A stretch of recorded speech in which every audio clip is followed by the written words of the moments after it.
Hello everyone. ఇప్పుడు మనం బయాలజీలో 9th చాప్టర్లో రిమైనింగ్ పార్ట్ కంప్లీట్ చేసుకున్నాం. సో టాపిక్ పేరు ఏంటి అంటే the effects of human activities on ecosystems. Humans చేసే పనుల వల్ల ఎకోసిస్టమ్స్ మీద ఎఫెక్ట్ ఎలా పడుతుంది అనే దానికి ఎగ్జాంపుల్ చూద్దాం. చాలా సింపుల్ అండ్ ఆంధ్రాలోనే జరిగింది ఇది. సో చాలా ఇంట్రెస్టింగ్గా ఉంటుంది, చూడండి. జస్ట్ వింటూ ఉండండి, you will get something from it అంతే. Okay. So in earlier classes, we have studied about different types of pollution as a result of human interventions in the ecosystem. Sorry, sound test చేస్తాను. So in earlier classes, we have studied about different types of pollution as a result of human interventions in ecosystem.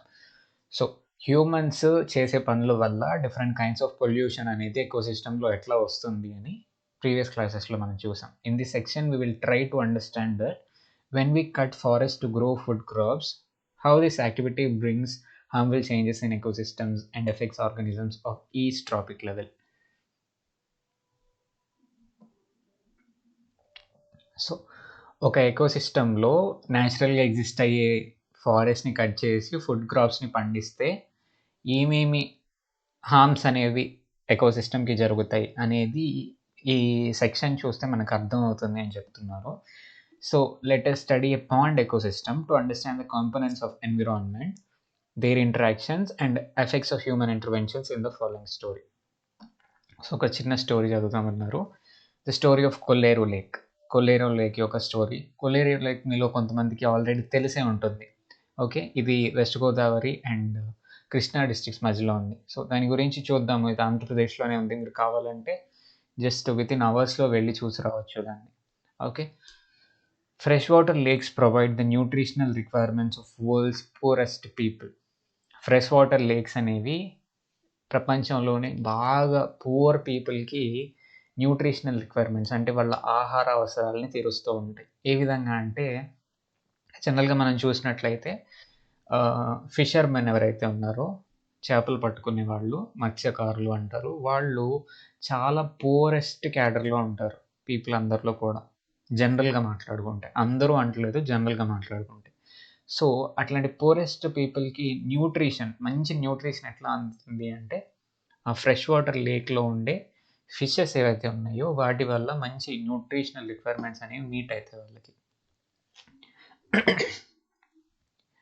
One such lake is Kolleru which is no ordinary wetland. అట్లాంటి ఒక fresh water లేకే Kolleru lake. అది ordinary lake కాదు, it's an amazing lake అని చెప్పేసి చెప్తున్నారు. It is one of the largest fresh water lakes in India, existing between West Godavari and Krishna districts of state Andhra Pradesh. So largest fresh water lake in India ఇది. Okay. The catchment of the lake extends up to 6,121 kilometers square kilometers, nearly 79 kilometers అటు 79 kilometers ఇటు ఉంటుంది. So అంత పెద్ద lake అది. The lake Kolleru discharges its excess water into the Bay of Bengal through the twisty canal called Upputeru, which is about 65 kilometers long. So దీని waste water ఏవైతే ఉంటాయో ఇక్కడ డ్రా చేస్తాను. వేస్ట్ వాటర్ కాదు, ఇప్పుడు ఒక లేక్ ఉందనుకోండి, దానికి కొంత కెపాసిటీ ఉంటుంది. ఆ కెపాసిటీ బాగా ఫిల్ అయిపోయిన తర్వాత ఆ రిమైనింగ్ ఎక్సెస్ వాటర్, ఇంకా ఎక్కువ వాటర్ వస్తే ఆ వాటర్ ఎటు నుండి వెళ్తుంది అంటే బే ఆఫ్ బెంగాల్లోకి వెళ్తుందంట. ఇది బే ఆఫ్ బెంగాల్. మిమ్మల్ని కన్ఫ్యూజ్ చేసినట్టు ఉంటుందేమో, మళ్ళీ ఇక్కడ గీస్తున్నాను. మళ్ళీ ఇది కొల్లేరు లేక్ అయితే ఇది బే ఆఫ్ బెంగాల్ అనుకోండి.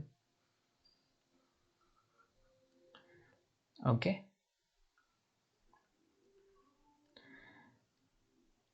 కొల్లేరు. ఓకే. సో దీంట్లో ఉన్న ఎక్సెస్ వాటర్ అంతా సముద్రంలోకి వెళ్ళాలంటే ఒక ట్విస్టీ కెనాల్ ఒకటి ఉంటుందంట, ఇట్లా ట్విస్టీగా ఉంటుందంట. దాని పేరు ఉప్పుటేరు. 65 kilometers పొడవు ఉంటుందంట ఇది. Nevertheless, the Kolleru wetland receives huge amount of nutrient-rich sediments from the floodplains of rivers. మరి దీనికి వాటర్ ఎక్కడి నుంచి వస్తాయి అంటే మనకి కృష్ణా అండ్ గోదావరి రివర్స్ యొక్క పైనేమో గోదావరి రివర్ ఉంటుంది, కిందేమో కృష్ణా రివర్ ఉంటుంది. ఈ రెండింటి నుంచి వచ్చే ఉపనదులు ఏవైతే ఉంటాయో వాటి నుండి ట్రిబ్యూటరీస్ నుంచి మనకి వాటర్ అనేది వస్తుంది కొల్లేరు లేక్కి. ఆ వచ్చే వాటర్ కూడా న్యూట్రియంట్ రిచ్గా ఉంటుంది. Flood plains of this reverse. Okay. In 1999, the government of Andhra Pradesh had declared the lake as a bird sanctuary.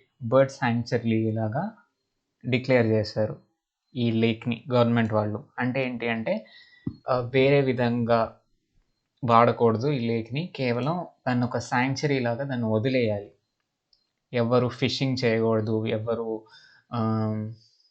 Farming చేయకూడదు దాంట్లో అని చెప్పేసి బర్డ్ శాంక్చురీ లాగా డిక్లేర్ చేశారు. This lake is hosting 193 species of birds and a wide variety of flora and fauna, including medicinal plants. So 193 రకాల birds, 193 జాతుల birds అనేవి ఇక్కడ మనకి ఉంటూ ఉంటాయంట. నెక్స్ట్ది and a variety of flora and fauna. Flora అంటే ఏంటి? చెట్లు. ఫౌనా అంటే యానిమల్స్. సో ఇంకా వైడ్ వెరైటీ ఆఫ్ చెట్లు అండ్ యానిమల్స్ అనేవి ఉంటూ ఉంటాయి. ఫ్లోరా అంటే చెట్లు, ఫౌనా అంటే animals, including medicinal plants. Medicinal plants కూడా కొల్లేరు లేక్లో ఉంటాయంట. Okay. It attracts migratory birds from Northern Asia and Eastern Europe between the months of October and March. So అక్టోబర్కి మార్చ్కి మధ్యలో నార్థన్ కంట్రీస్ ఏవైతే ఉన్నాయో, బాగా కోల్డ్ కంట్రీస్ నుంచి ఇక్కడికి బర్డ్స్ అనేవి మైగ్రేట్ అయ్యి వస్తూ ఉంటాయి అక్టోబర్ మార్చ్ మధ్యలో. ఓకేనా? సో ఎన్ని బర్డ్స్ వస్తాయి అంట పర్ ఇయర్? 20 lakh బర్డ్స్ వస్తూ ఉంటాయి అంట కొల్లేరు లేక్కి per year. The lake was an important habitat for an estimated of 20 million residents. So ఈ 20 million residents అంటే 2 crores ప్రాణులు ఇక్కడ బతుకుతూ ఉంటాయంట. ఓకేనా? 2 crores ప్రాణులు ఇక్కడ బతుకుతూ ఉంటాయి. This largest sweet water lake has not only shrunk in size but faced great threat due to the pollution in the last 3 decades, as revealed by satellite pictures. So ఇంత మంచి లేక్ ఏదైతే ఉందో sweet water lake అంట, అంటే fresh water lake అని అర్థం. ఉప్పు నీరు ఉండదు, దాంట్లో ఫ్రెష్ వాటర్ ఉంటుంది. అది సైజ్ తగ్గిపోతుందంట, చాలా పెద్దదని చెప్పుకున్నాం కదా, అది సైజ్ తగ్గిపోతుంది అండ్ చాలా థ్రెట్ కూడా ఫేస్ చేస్తుంది పొల్యూషన్ వల్ల. ఇది మనకి ఎట్లా తెలిసింది అంటే శాటిలైట్ పిక్చర్స్ ద్వారా తెలిసింది. లాస్ట్ 3 decadesలో శాటిలైట్, 3 decades అంటే ఏంటి? 30 ఏళ్ళు. 1 decade అంటే 10 years, 3 decades అంటే 30 years. లాస్ట్ 30 years యొక్క శాటిలైట్ పిక్చర్స్ చూస్తూ ఉంటే ఈ లేక్ యొక్క శాటిలైట్ పిక్చర్స్ మనకి ఇది సైజ్ తగ్గిపోతుంది పొల్యూషన్ వల్ల అనేది కనిపిస్తూ ఉంది. The decrease in water area and muddy ground in the lake resulted in flooding. So water area తగ్గిపోయి ఈ మురికి నీళ్ళు, బురద అనేది బాగా పెరిగిపోయిందంట. దీనివల్ల బాగా వర్షాలు పడినప్పుడు ఫ్లడ్డింగ్ ఎక్కువ జరుగుతుందంట. అంటే ఇళ్ళు అవన్నీ మునిగిపోవటం ఎక్కువ జరుగుతుందంట, ఇళ్ళు చెట్లు మునిగిపోవటం అనేది. Flooding problems in lake area. Observe the data given in the following table. Just 1 minute, నేను ఛార్జింగ్ పెడతాను ల్యాప్టాప్.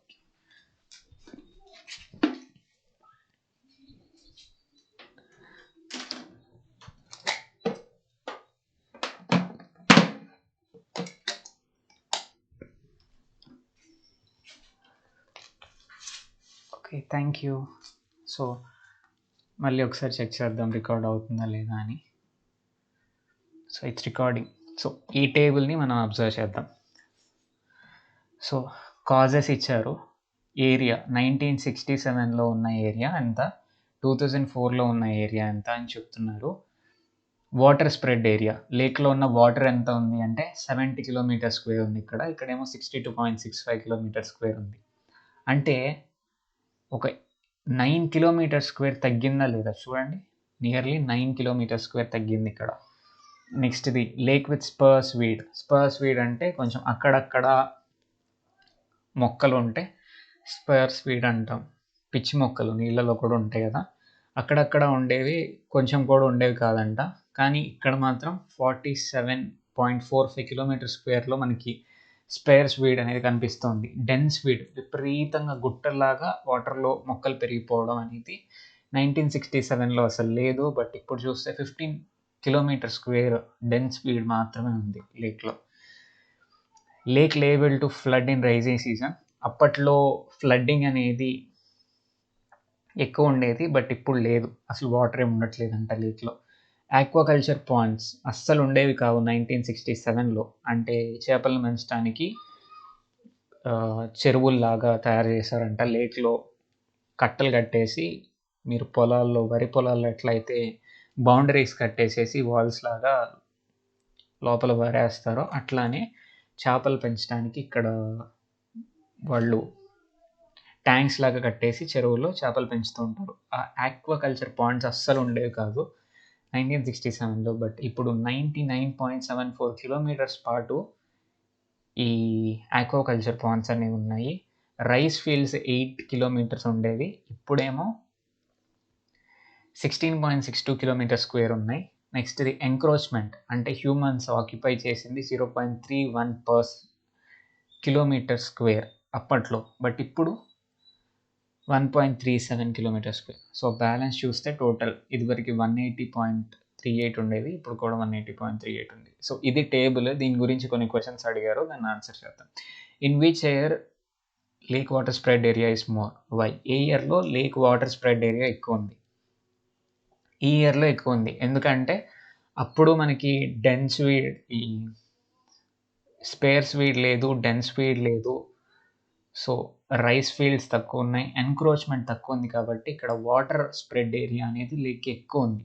ఇక్కడికి వచ్చేటప్పటికి ఈ స్పేర్ స్పీడ్ పెరిగిపోయింది, డెన్స్ స్పీడ్ పెరిగిపోయింది, ఎంక్రోచ్మెంట్ పెరిగిపోయింది, రైస్ ఫీల్డ్స్ పెరిగిపోయినాయి.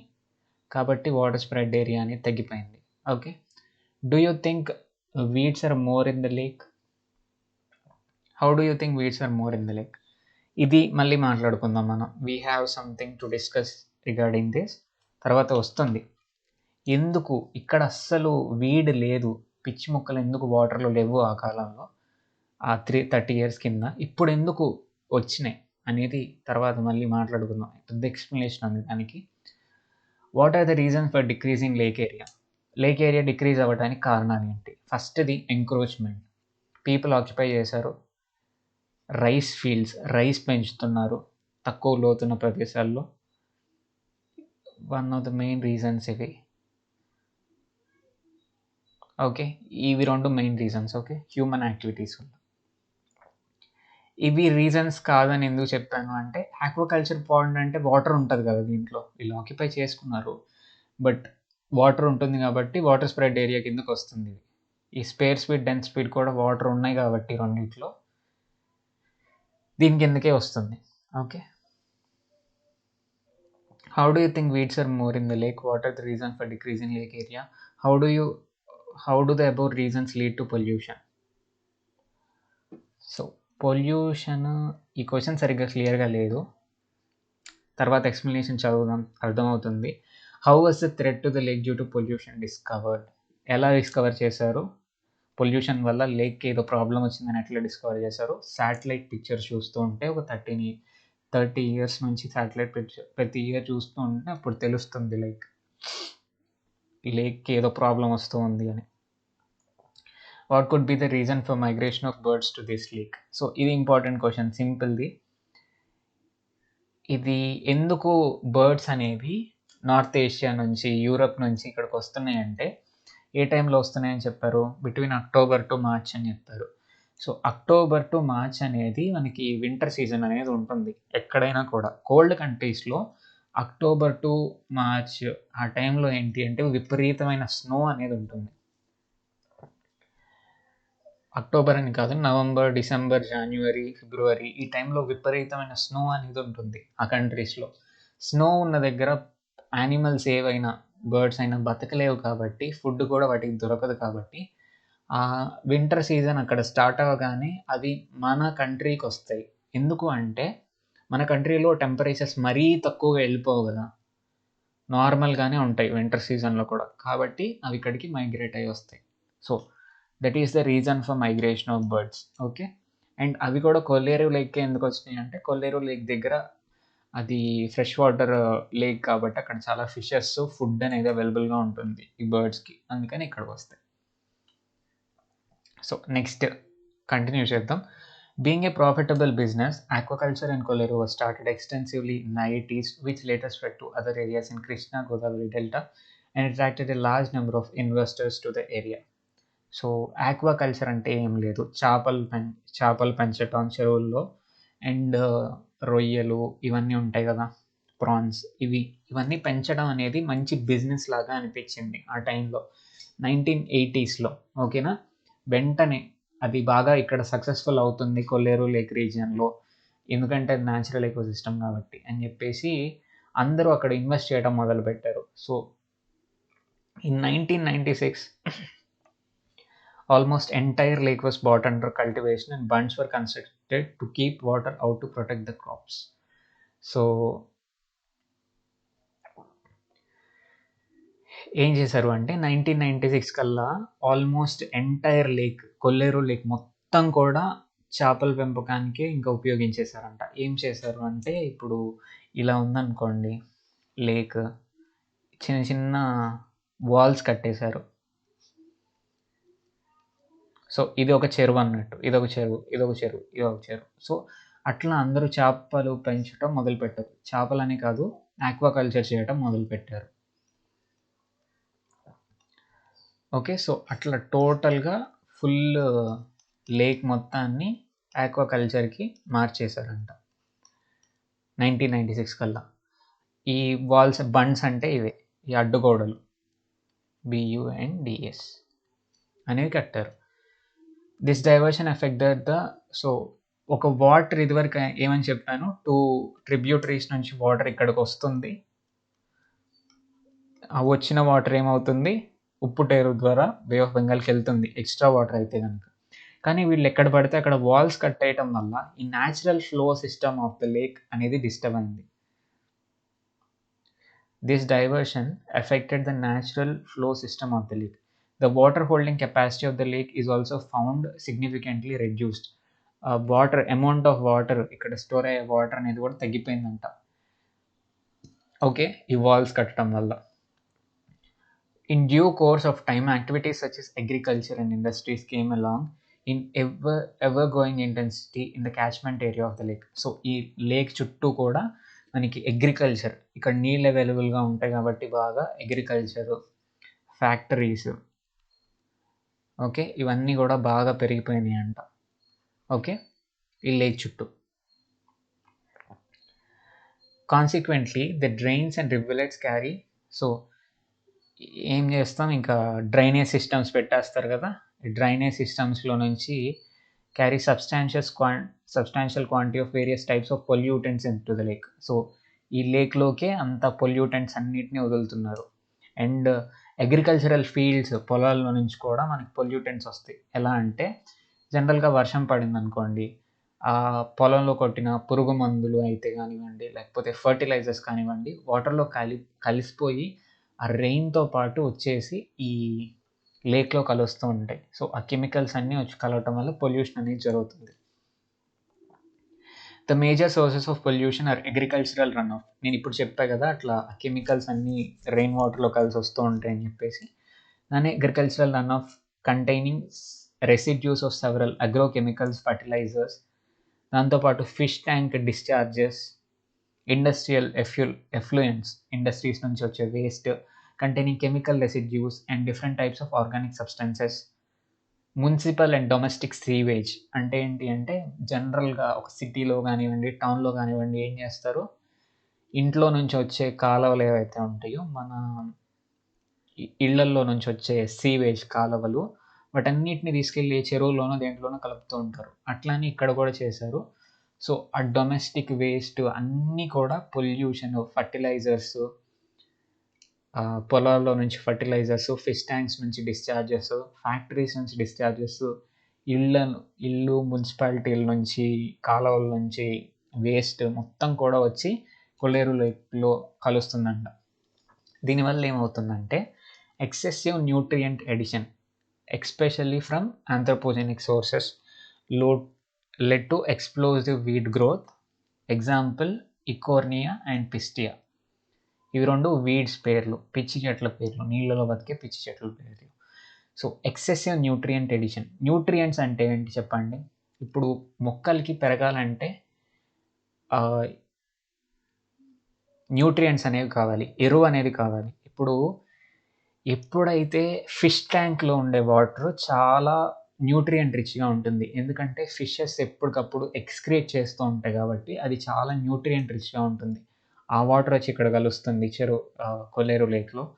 అండ్ అగ్రికల్చరల్ రన్ ఆఫ్‌లో ఉండే ఫర్టిలైజర్స్ ఏవైతే ఉన్నాయో రెయిన్ వాటర్‌తో కలిసి వస్తూ ఉన్నాయి కదా! వాటిల్లో మంచి ఫర్టిలైజర్స్ ఉంటాయి. సో, న్యూట్రియంట్స్ అనేవి విపరీతంగా పెరుగుతున్నాయి. అది కాక మన హ్యూమన్ సీవేజ్ ఏదైతే ఉందో, ఇళ్ళ నుంచి వచ్చే కాలువల్లో కూడా మనం ఫుడ్ ఉంటూ ఉంటుంది. యూరిన్ ఇవన్నీ ఉంటూ ఉంటాయి. వీటి వల్ల ప్లాంట్స్ బాగా గ్రో అవుతాయి. ఈ కెమికల్స్‌తో. ఇవన్నీ వచ్చి న్యూట్రియంట్స్ అన్నీ వచ్చి ఎక్కడ కలుస్తున్నాయి? కొల్లేరు లేక్‌లో కలవటం వల్ల ఆ న్యూట్రియంట్స్‌కి అక్కడున్న పవర్‌కి చక్కగా పిచ్చి చెట్లు బాగా విపరీతంగా పెరిగిపోతున్నాయి. ఎక్స్‌ప్లోజివ్ వీడ్ గ్రోత్ అంటే ఆ పిచ్చి చెట్లనేవి విపరీతంగా పెరగడం. వీడ్ అంటే పిచ్చి చెట్లు. ఓకే. Anthropogenic sources. ఆంథ్రోపోజెనిక్ అంటే మ్యాన్ మేడ్ అని అర్థం. సో, ఈ పొల్యూషన్ అంతా ఎక్కడి నుంచి వస్తుంది?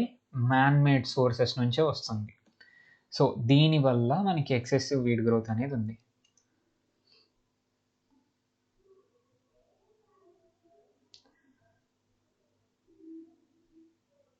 So, how do the above reasons led to pollution? పొల్యూషన్‌కి ఎట్లా కారణమైంది అంటే this is the thing. What are the reasons for decrease in lake area?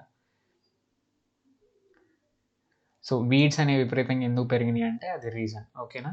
As a result the water of the lake turned more alkaline in nature. So, water pH ఎప్పుడూ కూడా 7 ఉండాలి. Okay. కానీ 7 కంటే ఎక్కువ అవుతుంది. ఆల్కలైన్‌గా మారుతుందంట దీనివల్ల. టర్బిడ్ అంటే బాగా నలకలు ఇవన్నీ ఉండడం. ఓకేనా? డస్ట్ పార్టికల్స్ ఇవన్నీ ఉండటాన్ని టర్బిడ్ అంటాం. Nutrient rich. నేను ఇప్పుడే చెప్పాను కదా! న్యూట్రియంట్ రిచ్‌గా మారింది. దాంతో పాటు లో ఇన్ డిజాల్వ్డ్ ఆక్సిజన్ అనేది చాలా తక్కువగా ఉంది. And high in biochemical oxygen demand. ఇప్పుడు ఈ 2 చాలా ముఖ్యమైన words. DO dissolved oxygen and biochemical oxygen demand. DO అంటే ఏంటి అంటే మనం ఏ వాటర్ అయినా తీసుకోండి. మీరు డ్రింకింగ్ వాటర్‌లో ఎంతో కొంత ఆక్సిజన్ అనేది డిజాల్వ్ అయి ఉంటుంది. అందుకని మనం వాటర్‌లో ఫిష్ ఏసామనుకోండి. ఫిష్ వాటర్‌లో ఉన్న ఆక్సిజన్‌ని రెస్పిరేషన్ చేస్తూ ఉంటుంది. ఓకేనా? వాటర్‌లో ఉన్న ఆక్సిజన్‌నే రెస్పిరేషన్ చేస్తూ ఉంటుంది. అంటే డిజాల్వ్డ్ ఆక్సిజన్ మంచిగా ఉందనుకోండి వాటర్‌లో ఫిషెస్ అనేవి హ్యాపీగా బతకగలుగుతాయి. ఫిషెస్ కానీ, వాటర్‌లో ఉండే వేరే యానిమల్స్ కానీ బాగా బతకగలుగుతాయి. అంటే డిజాల్వ్డ్ ఆక్సిజన్ అనేది ఎక్కువ ఉండాలి. కానీ ఇక్కడ ఎట్లా ఉంది? తక్కువ ఉంది. అర్థమైంది కదా మీకు? ఏ వాటర్‌లో అయినా డిజాల్వ్డ్ ఆక్సిజన్ ఎంతో కొంత ఉంటుంది. ఆ ఉన్న డిజాల్వ్డ్ ఆక్సిజన్‌ని ఫిషెస్ కానీ, వాటర్‌లో ఉన్న ఆర్గానిజమ్స్ కానీ రెస్పిరేషన్ చేసుకుంటూ ఉంటాయి. అవేమి ఎయిర్‌లోకి వచ్చి పీల్చుకొని ఎళ్ళవు. సో, ఈ డిజాల్వ్డ్ ఆక్సిజన్ ఏదైతే ఉందో అది ఎక్కువ ఉందనుకోండి వాటర్‌లో డిజాల్వ్డ్ ఆక్సిజన్ అప్పుడు బాగా బతుకుతాయి యానిమల్స్. బట్ ఇక్కడేమని చెప్తున్నారు? డిజాల్వ్డ్ ఆక్సిజన్ తగ్గిపోయింది. అంటే చాలా ఎఫెక్ట్ కొట్టిద్ది అక్కడ బతికే యానిమల్స్ మీద. And high in biochemical oxygen demand. Biochemical oxygen demand అంటే ఏంటి అంటే దీంట్లో ఫిషెస్‌తో పాటు ఎన్నో కొన్ని క్రిములు, ఇప్పుడు బ్యాక్టీరియా, వీడ్స్, పిచ్చి మొక్కలు, ఆల్గే ఇవన్నీ ఉంటాయి. వీటన్నిటికి ఆక్సిజన్ కావాలి. అంటే అవన్నీ ఆక్సిజన్‌ని డిమాండ్ చేస్తూ ఉంటాయి వాటర్ నుంచి. సో, ఎంత అవసరం ఉందో ఇక్కడున్న ఆర్గానిజమ్స్ అన్నిటికి ఎంత ఆక్సిజన్ అవసరం ఉందో దాన్ని మనం బయోకెమికల్ ఆక్సిజన్ డిమాండ్ అంటాం. వాటర్‌లో ఉండే ఆర్గానిజమ్స్ అన్నిటికి ఎంత ఆక్సిజన్ అవసరం ఉందో దాన్ని బయోకెమికల్ ఆక్సిజన్ డిమాండ్ అంటాం. బయోకెమికల్ ఆక్సిజన్ డిమాండ్ చాలా ఎక్కువ ఉంది. అంటే ఎక్కువ ఆర్గానిజమ్స్ ఉన్నాయి. కానీ డిమాండ్ ఎక్కువ ఉంది. బట్ డిజాల్వ్డ్ ఆక్సిజన్ తక్కువ ఉంది. సో, అది ప్రాబ్లమ్ గదా! సో, అట్లా ఉంది లేక్ యొక్క సిట్యుయేషన్.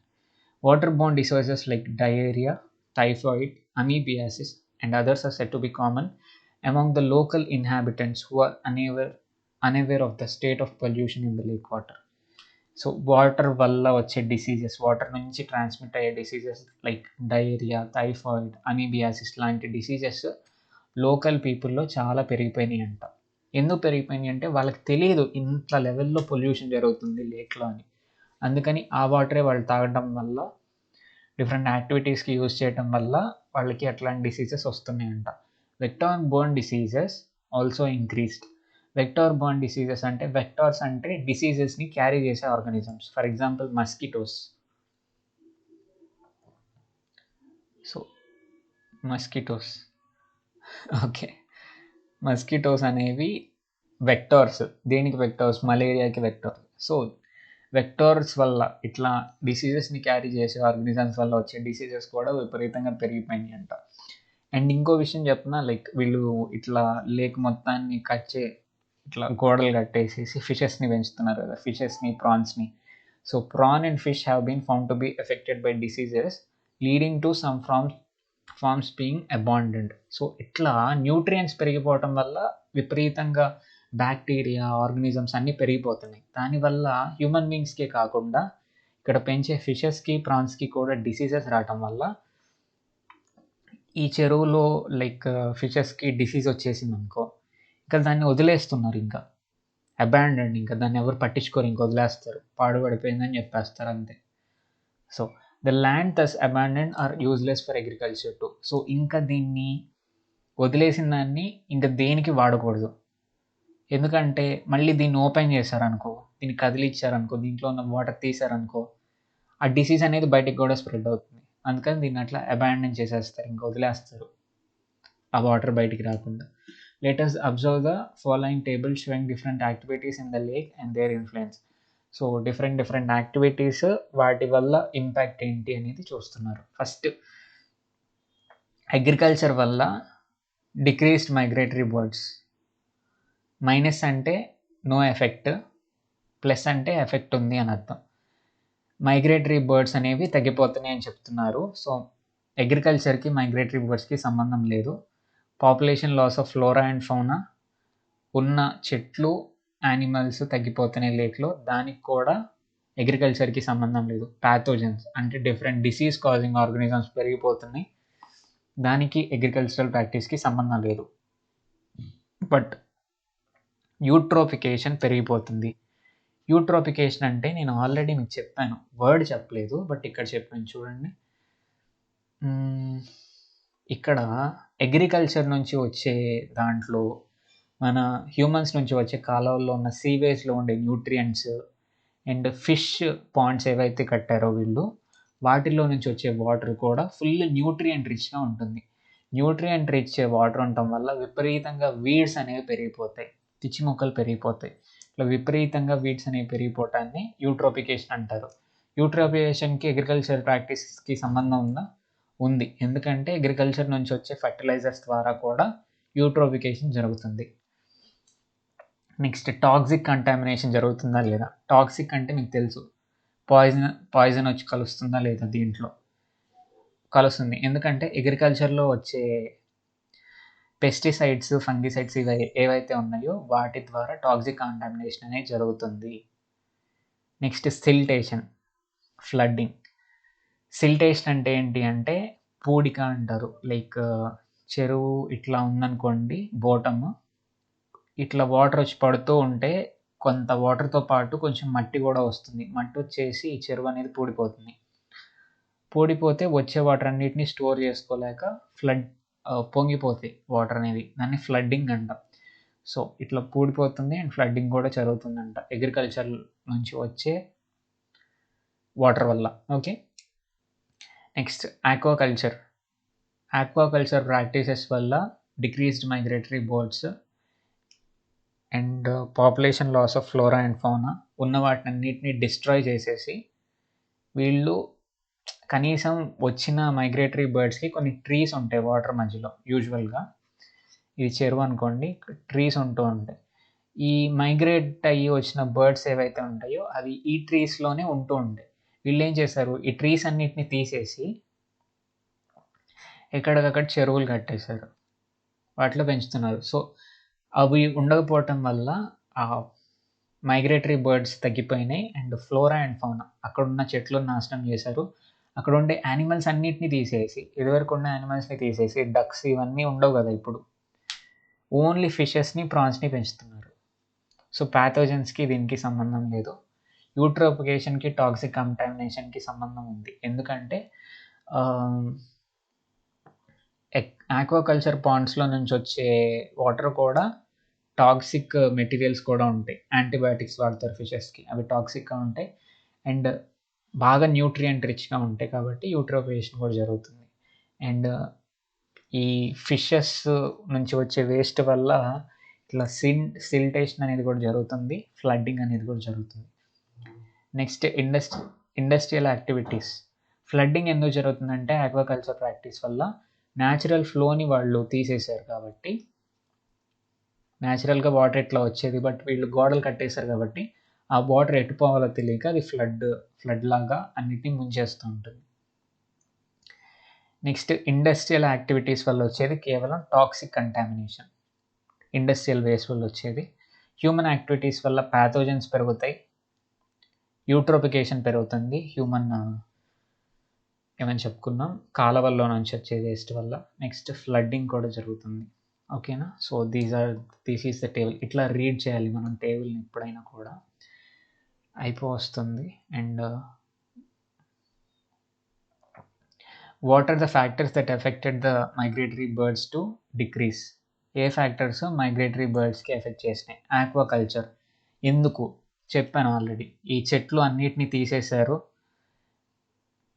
ఓన్లీ ఒక స్పెసిఫిక్ అమౌంట్ ఆఫ్ ఫిషెస్ని పెంచుతున్నారు. కాబట్టి ఇప్పుడు మైగ్రేటరీ బర్డ్స్ అనుకోండి, వాటికి ఒక బర్డ్ అంటే కొంత సైజు ఉంటుంది, దానికి చిన్న ఫిషెస్ కావాలి, కానీ వీళ్ళు పెంచేది ఒక 1 kg 2 kg ఫిషెస్ అంటే పట్టుకొని తినలేవు కదా. సో అట్లా డిఫరెంట్ రీజన్స్ వల్ల ఆక్వాకల్చర్ సిస్టమ్ ఫాలో అవటం వల్ల మైగ్రేటరీ బర్డ్స్ అనేవి డిక్రీజ్ అయిపోయినాయి. Do you find any relationship between biological and physical problems? Physical ప్రాబ్లమ్స్కి బయాలజికల్ ప్రాబ్లమ్స్కి ఏమన్నా రిలేషన్ ఉందంటారా అని చెప్తున్నారు. నాకైతే అనిపించట్లేదు.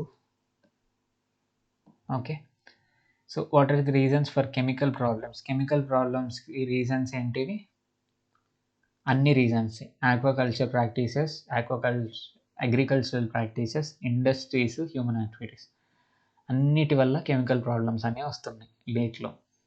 What happens if the dissolved oxygen reduce in lake water?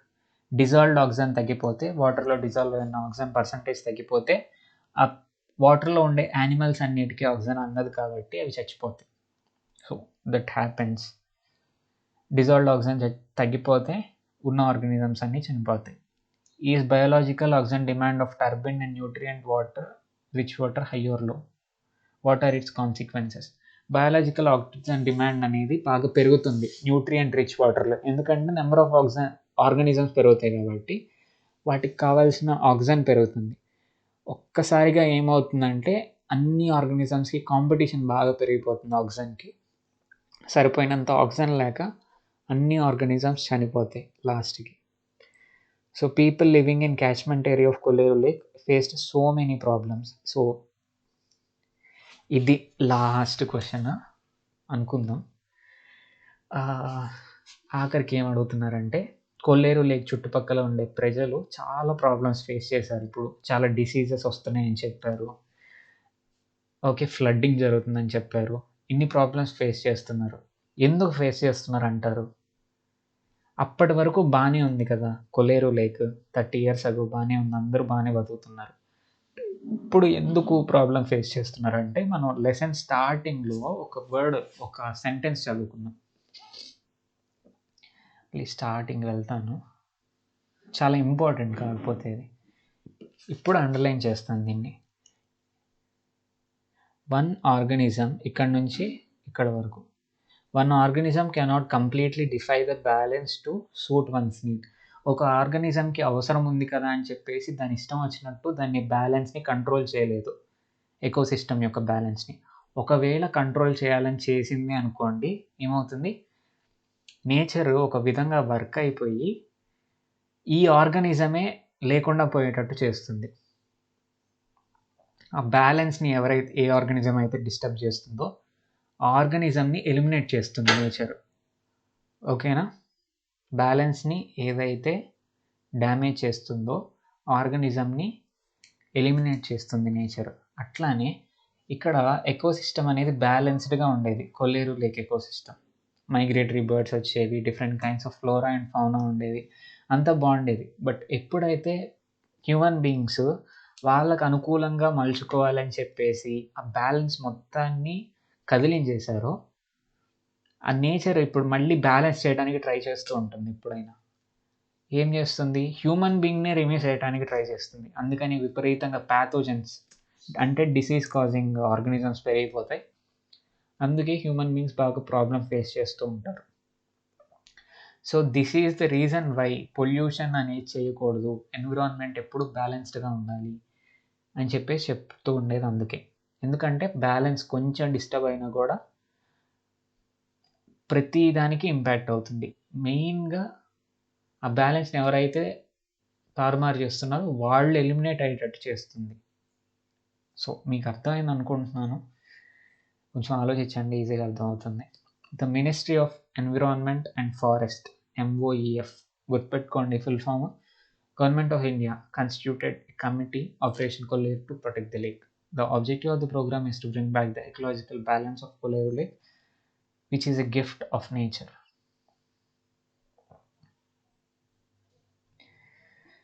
So ministry of environment and forest ఏం చేసింది అంటే, కొల్లేరు లేక్ విపరీతంగా డ్యామేజ్ అయిపోతుంది అని చెప్పేసి ఐడెంటిఫై చేసి ఆపరేషన్ కొల్లేరు అని స్టార్ట్ చేసింది. ఆపరేషన్ కొల్లేరు ద్వారా ఆ లేక్ని ప్రొటెక్ట్ చేయడానికి ట్రై చేస్తుంది. ఓకేనా, మళ్ళీ బ్యాలెన్స్ని తీసుకురావడానికి, ఆ లేక్లో మళ్ళీ బ్యాలెన్స్ని తీసుకురావడానికి ట్రై చేస్తుంది. సో నెక్స్ట్ యాక్టివిటీ 1 ఈ లెసన్ మొత్తం మీద ఫస్ట్ యాక్టివిటీ ఏంటి అంటే, observe any water ecosystem in your surroundings and identify different food chains and food web operating in the ecosystem. Write the following details in the notebook. మీ చుట్టూ ఉండే వాటిలో ఒక్క వాటర్ ఎకోసిస్టమ్ ఏదో ఒకటి తీసుకోండి. చిన్న పాండ్ కానివ్వండి, చిన్న కాలువ కానివ్వండి, వాటర్ ఎకోసిస్టమ్ తీసుకొని దాంట్లో ఉండే ఫుడ్ చైన్స్, ఫుడ్ వెబ్స్ గురించి మీ నోట్బుక్లో నోట్ చేసుకోమండి అన్నారు. అంతెందుకు, మనకి వెల్స్ ఉంటాయి, బాయి అంటూ ఉంటారు కదా, వెల్స్లో కూడా కొన్ని ఆర్గానిజమ్స్ బతుకుతూ ఉంటాయి. దాన్ని కూడా మనం ఒక ఎకోసిస్టమ్ లాగా కన్సిడర్ చేయొచ్చు. Okay, next. సో వర్క్షీట్లో ఇవన్నీ రాయాలి. టోపోగ్రఫీ అంటే ఏంటి అంటే, ఫిజికల్ అట్రిబ్యూట్స్ ఆఫ్, మనం చెప్పాం కదా అబయోటిక్ ఫ్యాక్టర్స్ అని. ఎంత సన్లైట్ అవైలబుల్గా ఉంటుంది, టెంపరేచర్స్ ఎట్లా ఉంటాయి, రెయిన్ఫాల్ ఎట్లా ఉంటుంది, హిల్లీ రీజియన్లో ఉంటుందా లేకపోతే బాగా న్యూట్రియంట్ రిచ్ రీజియన్లో ఉంటుందా, డెజర్ట్లో ఉంటుందా ఎకోసిస్టమ్. సో ఇవన్నీ కలిపి టోపోగ్రఫీ అంటాం. సో ఇవన్నీ మీరు చూసుకోండి. So when a forest is cut down and a food crop is grown in its place, a natural established ecosystem with its vast number of species in a state of dynamic equilibrium is replaced by a monoculture, that is an unnatural concentration of a single crop of various kinds of grown in different fields to provide cereals or roots, other grasses for domestic animals. So ఇదంతా ఏంటి అంటే, మనకి ఎన్విరాన్మెంట్లో ఒక balance ecosystems అనేవి ఉంటూ ఉంటాయి, human being interfere అవనంత వరకు. Human being ఏం చేస్తారు, ఇప్పుడు ఒక ఫారెస్ట్ ఉందనుకోండి, ఫారెస్ట్లో ఎన్నో చెప్పలేని టైప్స్ ఆఫ్ ట్రీస్, చెప్పలేని టైప్స్ ఆఫ్ ప్లాంట్స్, చెప్పలేని టైప్స్ ఆఫ్ ఇన్సెక్ట్స్, ఆర్గానిజమ్స్ ఉంటూ ఉంటాయి. ఎప్పుడైతే ఒక హ్యూమన్ బీయింగ్ వచ్చేసి ఆ ఫారెస్ట్ మొత్తాన్ని క్లియర్ చేసేసి ఏం చేస్తాడు, ఒక్క పంటనే పండిస్తాడు. ఒక 2 acres 10 acresలో only 1 crop, for example only rice పండిస్తూ ఉంటారు. అంటే ఇదివరకు ఉన్న ఈక్విలిబ్రియం అనేది దెబ్బతినిపోతుంది, ఎకోసిస్టమ్ అనేది డ్యామేజ్ అయిపోయి ఇదివరకు ఉండే ఆర్గానిజమ్స్ అన్నీ జీరోకి అయిపోతాయి. అంటే బ్యాలెన్స్ని తీసేస్తున్నారు, ఎకోసిస్టంలో ఉండే బ్యాలెన్స్ని. ఓకేనా, అది చెప్తున్నారు ఇక్కడ. when we grow crops in large concentrations, we also get food in abundant quantities. ఇట్లా ఎక్కువ ప్లాంట్స్తో మనం ఫుడ్ పండిస్తున్నప్పుడు, ఫుడ్ ప్లాంట్స్ మాత్రమే చాలా లార్జ్ కాన్సన్ట్రేషన్స్లో మనం పండిస్తున్నప్పుడు మనకి మంచిగా ఫుడ్ అవైలబిలిటీ ఉంటుంది. In this situation is optimum for pest parasites like fungi to grow in this food material. ఇంకొక దారుణం ఏంటి అంటే, ఒక్కొక్క డిసీజ్ ఒక్కొక్క టైప్ ఆఫ్ ప్లాంట్‌కే వస్తది యూజువల్‌గా. ఓకే. సో, ఒకే రకమైన ప్లాంట్స్ ఫుల్‌గా ఉన్నాయనుకోండి, ఈజీగా పంట మొత్తాన్ని ఒక పెస్ట్ అనేది నాశనం చేయగలుగుతుంది. ఒక డిసీజ్ అనేది. సో, ఇది ఒక డిసడ్వాంటేజ్ కూడా ఉంది. హ్యూజ్ కాన్సంట్రేషన్స్‌లో మనం పంటలు పండించడం వల్ల. సో, ఆ బ్యాలెన్స్‌ని నేచర్ ఆ విధంగా మళ్ళీ సెటప్ చేస్తుంది. మనం ఏం చేసాం, ఫారెస్ట్ మొత్తాన్ని డిస్ట్రాయ్ చేసి ఓన్లీ ఒక్క పంటనే పండించాం. అప్పుడేం చేస్తది, ఏదో ఒక్క చిన్న డిసీజ్ వచ్చినా కూడా మొత్తం పంటంతా నాశనం అయిపోయిద్ది. మళ్ళీ అక్కడ ఆ పంట పండించలేం. అప్పుడు వాటంతట అవే మళ్ళీ ఇంకా హ్యూమన్ పట్టించుకోకపోతే మళ్ళీ ఫారెస్ట్ ఎట్లా కొన్నాళ్ళకి ఒక 10, 20 ఇయర్స్ మళ్ళీ ఫారెస్ట్ డెవలప్ అవుతుందక్కడ. If the quantities of food are larger, then multiplication of pests and parasites is rapid and the resulting damage would be great. సో, ఒకే పంట ఎంత ఎక్కువ ఎకరాల్లో ఏస్తే అంత డ్యామేజ్ ఎక్కువుంటుంది. To avoid such happenings, we try to eliminate those competitors for the crops by using chemicals, pesticides, herbicides and fungicides. So, ఇట్లా ఇంపాక్ట్ అవుతుంది. ఈ పురుగులు డిసీజెస్ రాకుండా ఉండాలంటే ఏం చేస్తున్నారిప్పుడు? టాక్సిక్ కెమికల్స్ వాడుతున్నారు. ఏంటవి? పెస్టిసైడ్స్ పురుగు మందులు, హెర్బిసైడ్స్ అంటే కలుపు మొక్కలు రాకుండా ఉండటానికి హెర్బిసైడ్స్ వాడుతున్నారు. ఫంగస్ ఇన్ఫెక్షన్స్ రాకుండా ఉండటానికి ఫంగిసైడ్స్ వాడుతున్నారు.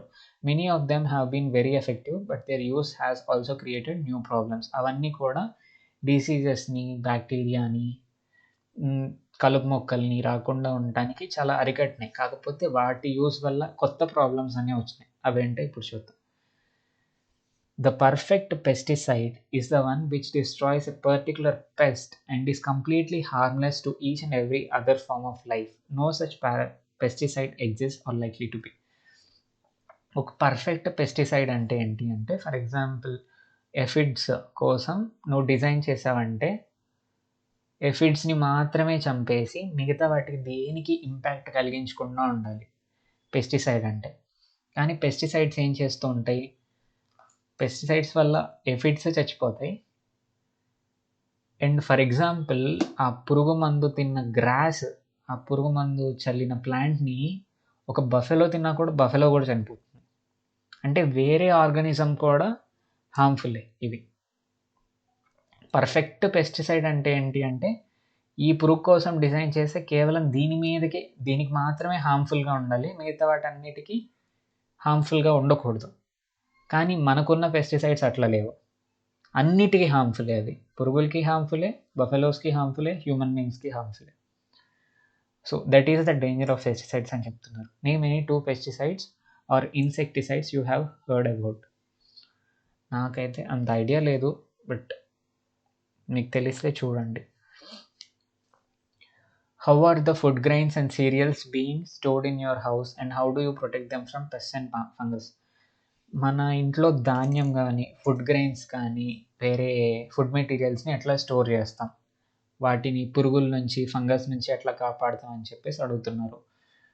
ఏముంది, వాటర్ ఏమీ తగలని చోట డ్రై ప్లేసెస్‌లో పెట్టాలి. నెక్స్ట్‌ది సన్ డ్రైయింగ్ చేసినవి అంత ఈజీగా పాడవవు. ఓకేనా. నెక్స్ట్ కొన్నిటినేమో పికిల్స్ లాగా, పచ్చళ్ళలాగా చేయటం వల్ల వాటికి ఫంగస్ రాకుండా చూసుకుంటూ ఉంటాం. Pesticides are often indiscriminate in their action and vast number of other animals may be destroyed. So, చాలా ఇండిస్క్రిమినేట్‌గా పనిచేస్తూ ఉంటాయంట పెస్టిసైడ్స్. ఇండిస్క్రిమినేట్ అంటే నిర్దాక్షిణ్యంగా అని తెలుగులో. అంటే కేవలం ఈ పురుగు కోసం తయారు చేసి దాంతో పాటు చాలా యానిమల్స్ కూడా చనిపోతూ ఉంటాయి. Some of these may be predators which naturally feed on this pest. ఈ పురుగుల్ని స్పారోస్ తింటున్నాయి అనుకోండి. స్పారో ఉంది. స్పారో తింటుంది జనరల్‌గా ఈ ఇన్సెక్ట్స్‌ని. ఈ పురుగుల మందులు చల్లామనుకోండి, ఈ చనిపోయిన ఇన్సెక్ట్‌ని కూడా స్పారో తింటుంది కదా! అది స్పారో తినటం వల్ల స్పారో కూడా చనిపోతుంది. ఓకేనా?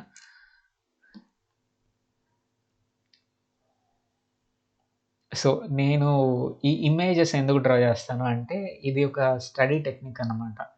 మీరు ఇట్లా ఇమేజెస్ డ్రా చేసుకొని ఒక ఇమాజినేషన్తో కళ్ళకు కట్టినట్టు నువ్వు ఇమాజిన్ చేసుకోవాలి లెసన్ని. అప్పుడు బాగా గుర్తుంటుంది. జస్ట్ ఏదో కొంతమంది బై హార్ట్ చేస్తారు, కంటిన్యూస్గా పదే పదే చదివిందే చదువుతూ ఉంటారు. అదంతా వేస్ట్. మీరు కనుక ఇమాజిన్ చేసుకోగలిగితే, పిక్చరైజ్ చేసుకోగలిగితే ఈజీగా గుర్తుంటాయి అన్నీ. ఓకేనా? So some of these may be predators which naturally feed on them. So అట్లా పురుగు మందుల వల్ల డిఫరెంట్ కైండ్స్ ఆఫ్ యానిమల్స్ చనిపోతూ ఉంటాయి, thus causing unpredictable changes in food chains and upsetting the balance in the ecosystem. So ఇట్లా animals ఎప్పుడైతే miss అవుతాయో balance అనేది పోతుంది ఎకోసిస్టంలో. A further danger is that some have a cumulative effect.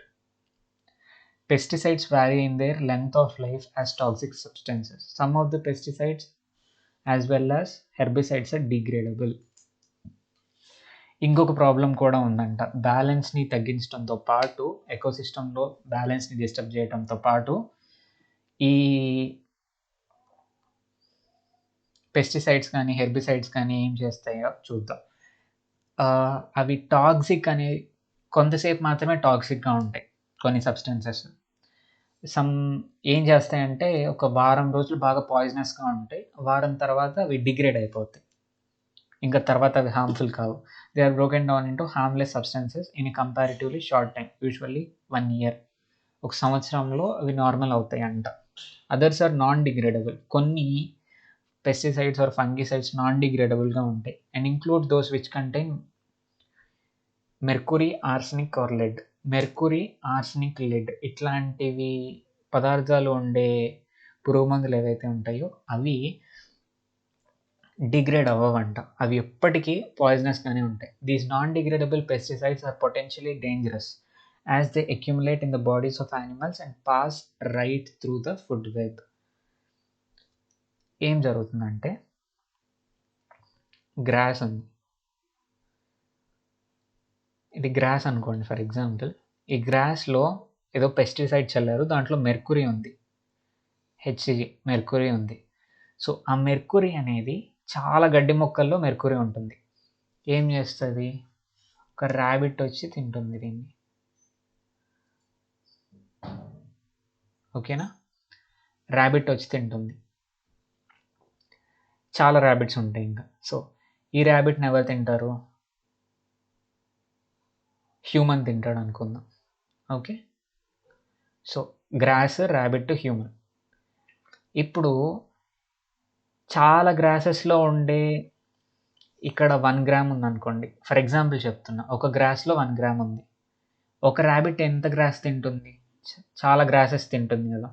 So దీంట్లో ఒక 100 grams వచ్చినాయి అనుకోండి, 100 grams ఆఫ్ మెర్కురీ వచ్చేస్తుంది ఇక్కడికి, ర్యాబిట్లోకి. ఎగ్జాంపుల్ మాత్రమే ఇది. సో ర్యాబిట్ని ఎవరు తింటారు, హ్యూమన్ తింటాడు. ఎన్ని ర్యాబిట్స్ని తింటాడు, 4 ర్యాబిట్స్ని తింటున్నాడు అనుకుందాం. అప్పుడు ఎంత మెర్కురీ వస్తుంది దీంట్లోకి, 400 grams ఆఫ్ మెర్కురీ అనేది వస్తుంది.